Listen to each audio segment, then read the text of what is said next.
बिस्मिल्लाहिर्रहमानिर्रहीम। स्टूडेंट्स, आज जो लेसन हम लोगों ने स्टडी करना है, आज का हमारा लेसन है टॉर्क। हमें टॉर्क को डिस्कस करना है। टॉर्क क्या होता है, इसको समझने के लिए हम एवरीडे लाइफ से एक एग्जाम्पल लेंगे, उस एग्जाम्पल को समझेंगे और वहीं से टॉर्क की डेफिनेशन भी करने की कोशिश करेंगे और वहीं से हम ये देखेंगे कि ये जो टॉर्क है ये किन किन फैक्टर्स पे डिपेंड कर सकता है। स्टूडेंट्स, फर्ज कीजिए आपके पास कोई एक पेज है किसी जगह पर, ठीक है, उसको अंदर आपने टाइट किया हुआ है या आपने उसको किसी जगह पर टाइट करना है। इस पेज को टाइट करने के लिए या इसे लूज करने के लिए हम एक इंस्ट्रूमेंट का इस्तेमाल करते हैं जो कि नॉर्मली इस शेप का होता है। आपने देखा होगा प्रैक्टिकली से।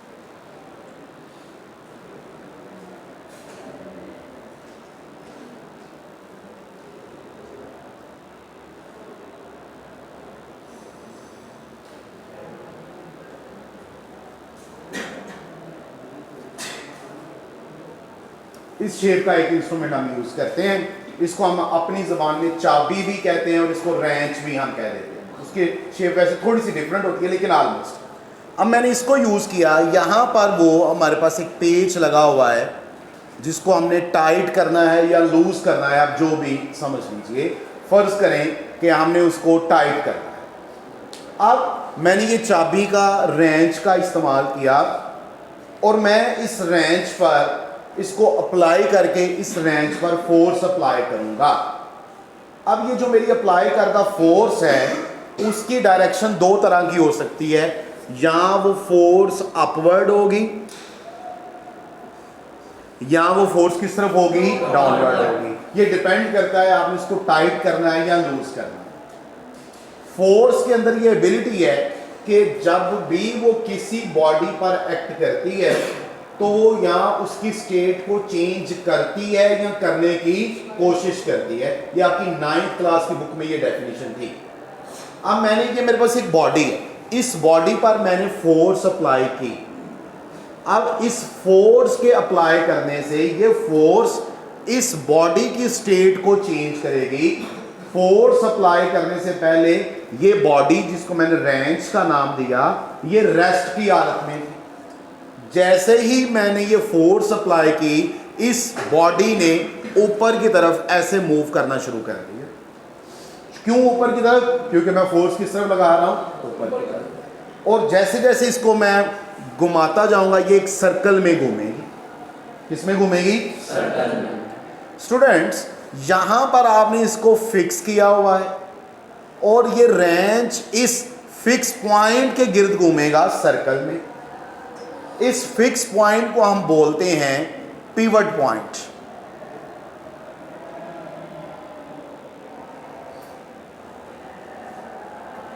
This is your pivot point. अब ये फोर्स एक बॉडी पर इस तरह लगी कि उसने इस बॉडी को घुमाना शुरू कर दिया, इस बॉडी में टर्निंग इफेक्ट पैदा कर दिया। ये बॉडी टर्न हो रही है, पहले इधर थी, इधर से टर्न होके इस तरह मूव की, फिर इस तरह मूव की, फिर इस तरह मूव की, फिर इस तरह मूव की, फिर इस तरह मूव की। तो ये जो फोर्स का इफेक्ट है, जिस इफेक्ट की वजह से वो बॉडी में टर्न पैदा करता है, this effect is known as torque. इसको हम क्या बोलते हैं स्टूडेंट्स, क्या बोलते हैं? टॉर्क बोलते हैं। इसकी डेफिनेशन लिखिएगा। Definition,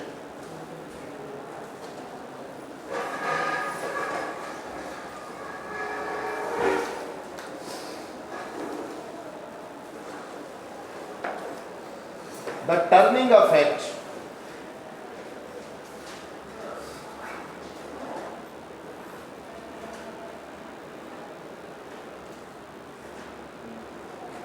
turning effect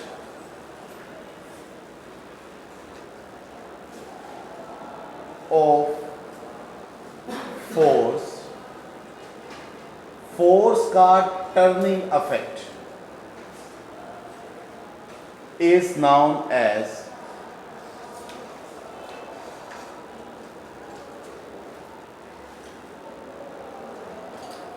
torque.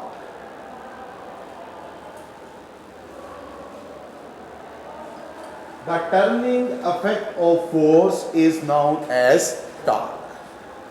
Torque का एक और नाम भी है, वो भी याद रखिएगा। आप इस टॉपिक में तो उसका नाम नहीं दिया, लेकिन आगे एक न्यूमेरिकल के अंदर उसने उसका नाम यूज किया हुआ है, लिहाजा वो नाम आपको याद होना चाहिए। टॉर्क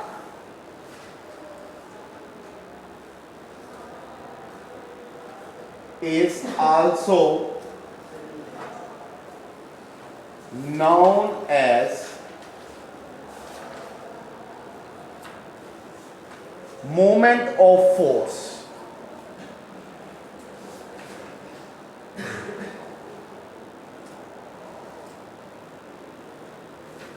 स्टूडेंट्स ये वर्ड आपने याद रखना है, कई बार अगर मोमेंट ऑफ फोर्स लिखा हो तो याद रखिएगा that is torque, of torque. अब मैं एक एग्जांपल आपको दूंगा जो मैंने अभी आपको बताया कि फ़र्ज़ कीजिए, ये देखें, ये मेरे पास एक नट बोल्ट सिस्टम है, ये नट है, ये इसका बोल्ट है। फ़र्ज़ करेंगे ऐसे टाइट हुआ है, मैंने इसको जो है वो लूज़ करना है या मैंने इसको टाइट करना है, तो मैं ये की यूज़ करूँगा। ये वैसे थोड़ी सी लूज़ है लेकिन मुझे मैं ये ले आया, मैं इसको इसके ऊपर ऐसे डालूंगा। अब मैं फोर्स किस तरफ लगा रहा हूं, अब ये बात देखने वाली है कि अगर मैं इधर से इसको ऐसे पकड़ लिया और इसकी ग्रिप ठीक है, तो मैं फोर्स लगाने की दो ही पॉसिबिलिटीज हैं, या इस तरह फोर्स लगाऊंगा या इस तरह फोर्स लगाऊंगा। ऐसा ही है, फिर से देखिएगा कि ये मेरे पास मैंने इसको ऐसे टाइट किया है, ये अब टाइट हो गया, मैं ऐसे फोर्स लगा रहा हूं अंदर की तरफ, किस तरफ लगा रहा हूं, तो ये टाइट हो गया। अब मैं वही फोर्स ऐसे बाहर की तरफ लगाऊंगा तो ये क्या हो जाएगा, मैं जितना मर्जी इसको घुमाता जाऊं। बात समझ रहे हो? तो इसको अब देखिए, ये वो पॉइंट है जिस पॉइंट के गिर्द इसने घूमना है, ऐसे ऐसे ही है ना, तो इस पॉइंट को मैं क्या बोलूंगा, पिवट पॉइंट। क्या बोलूंगा?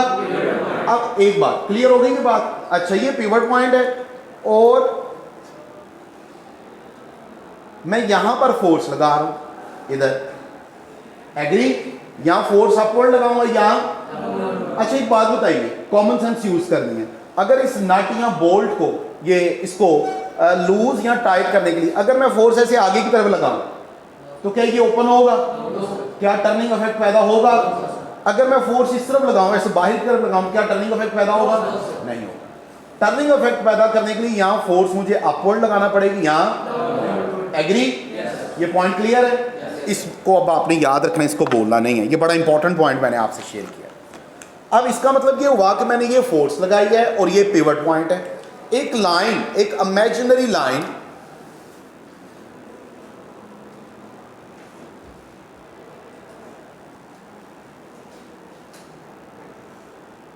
ये लाइन जो पिवट पॉइंट में से गुजरे इसको बोलते हैं एक्सिस ऑफ रोटेशन।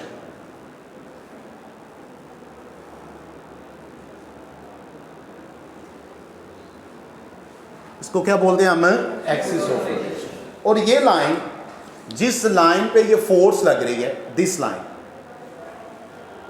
ये टोटल पूरी लाइन जहां पर ये फोर्स अप्लाई कर रहे हैं, this is known as line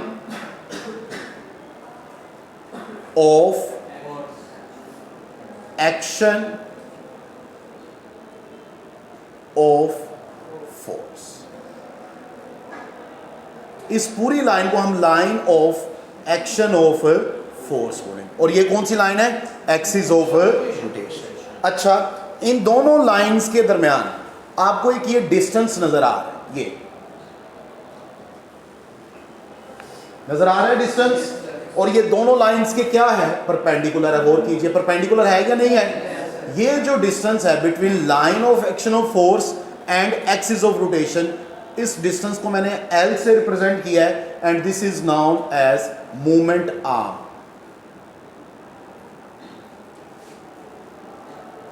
ये क्या कहलाता है?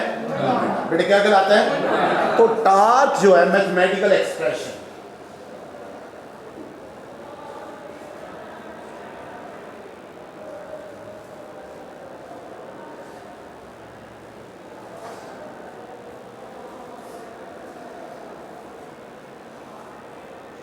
mathematical expression.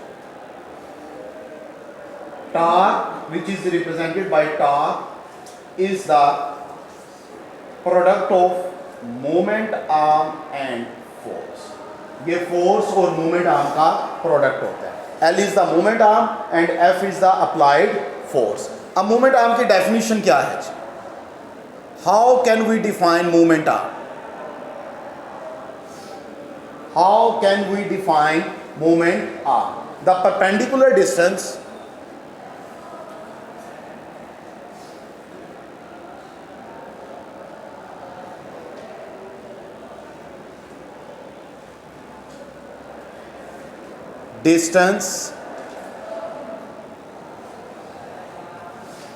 between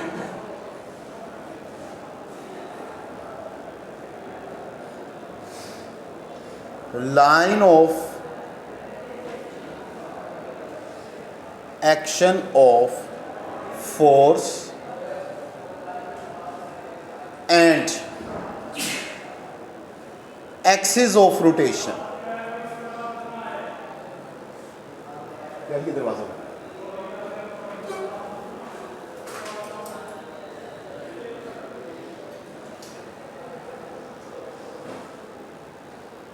the perpendicular distance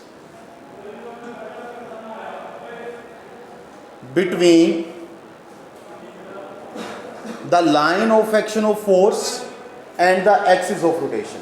ये line of action of force है और स्टूडेंट्स ये आपका axis of rotation.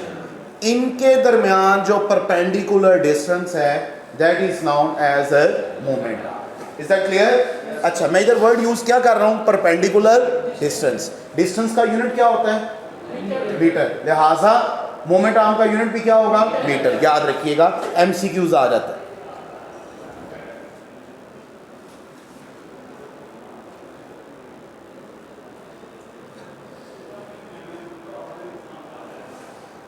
Arm is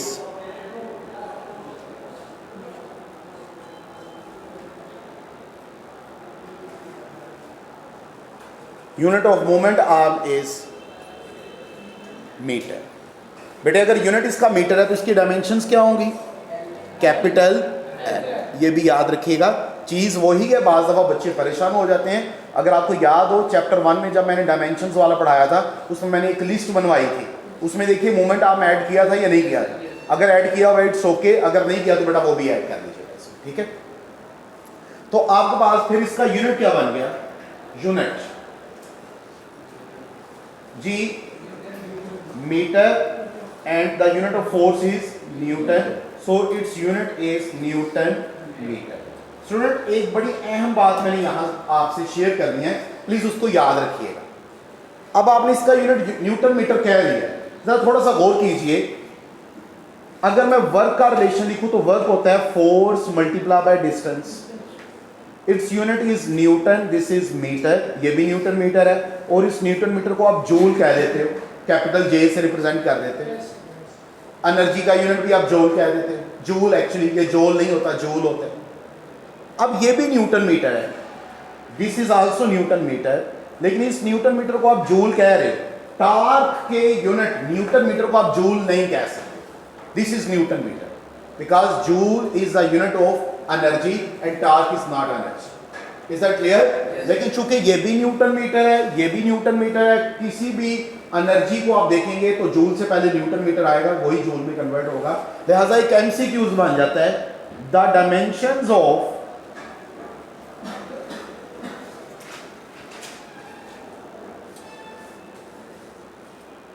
the dimensions of number 1 torque, number 2 work, number 3 energy. And don't be confused any type of energy, kinetic energy, potential energy, any kind of energy, solar energy, heat energy, किसी भी किस्म की energy हो, torque, work और energy, इनकी dimensions क्या होती हैं? Same. Dimensions of torque, work, energy are same. ये एमसीक्यूज आ जाते हैं, इसको आपने याद रखना है। Is that clear? ओके। अब थोड़ा सा मजीद हम आगे चलते हैं। मैंने अभी आपको एक एग्जांपल दी थी, डेमोन्स्ट्रेट करके दिखाया था कि ये जो मेरी अप्लाई करता फोर्स F है, अगर मैं इधर फोर्स अप्लाई करने की बजाय यहां पर फोर्स लगाना शुरू कर दूं at this and,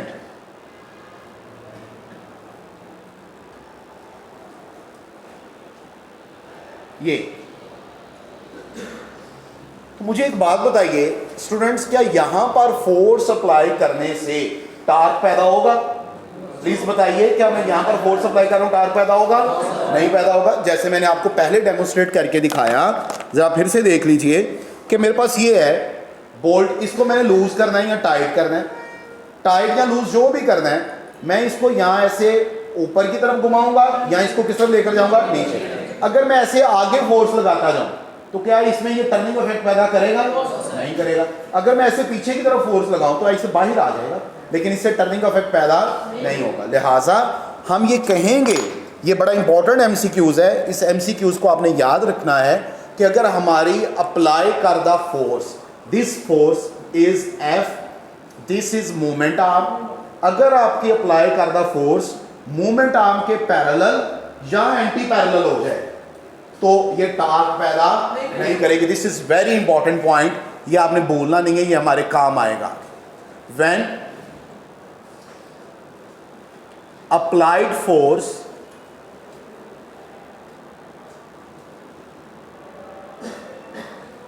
is parallel और anti parallel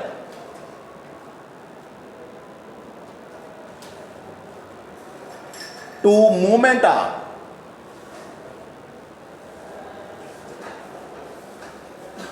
no torque is produced.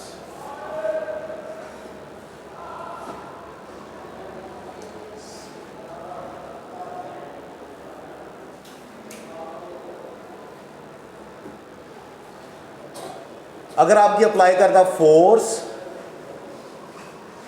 Parallel हो जाए या एंटी पैरेलल हो जाए मूवमेंट आर्म के, तो इससे भी टार्क पैदा नहीं होगा। Means torque must be equal to 0। एक और एमसीक्यूज, वो भी बड़ा इंटरेस्टिंग है कि मैं इसको टाइट या लूज कर रहा हूं, और गौर कीजिए जितना मैंने अपना हाथ दूर रखा हुआ है मुझे इसको मूव करने में आसानी हो रही है, जितना मैं हाथ करीब लेकर आऊंगा मेरा हाथ ज्यादा स्ट्रेस फील करेगा पहले की निस्बत।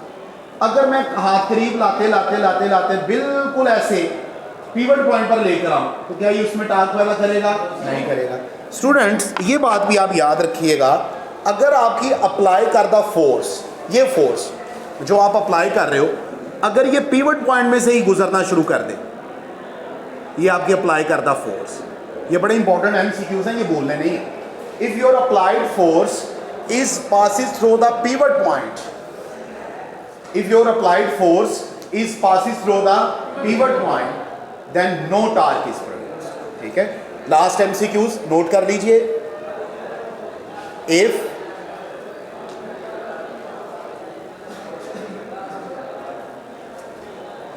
applied force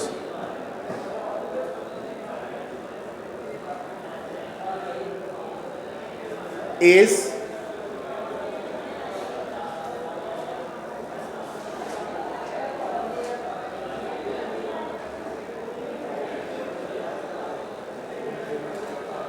passing through pivot point, pivot point भी कह सकते हो, line of axis of rotation भी कह सकते हो,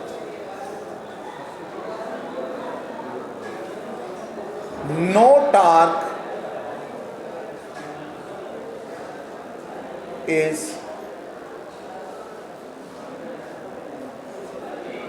produced. Passing through the pivot point no torque is produced. Reason ये है बिकॉज हेयर मोमेंट आर्म की वैल्यू क्या हो जाएगी? जीरो हो जाएगी। क्यों? देखिए फोर्स यहाँ पर है तो मोमेंट ऑफ आर्म की वैल्यू एल है, अगर फोर्स करीब लेकर आता जाऊंगा तो मोमेंट आर्म की वैल्यू क्या होती जाएगी? कम होते होते अगर बिल्कुल पिवट पॉइंट में से गुजरे तो मोमेंट आर्म क्या हो गया? जीरो। जब मोमेंट आर्म जीरो हो जाएगा तो टॉर्क भी जीरो।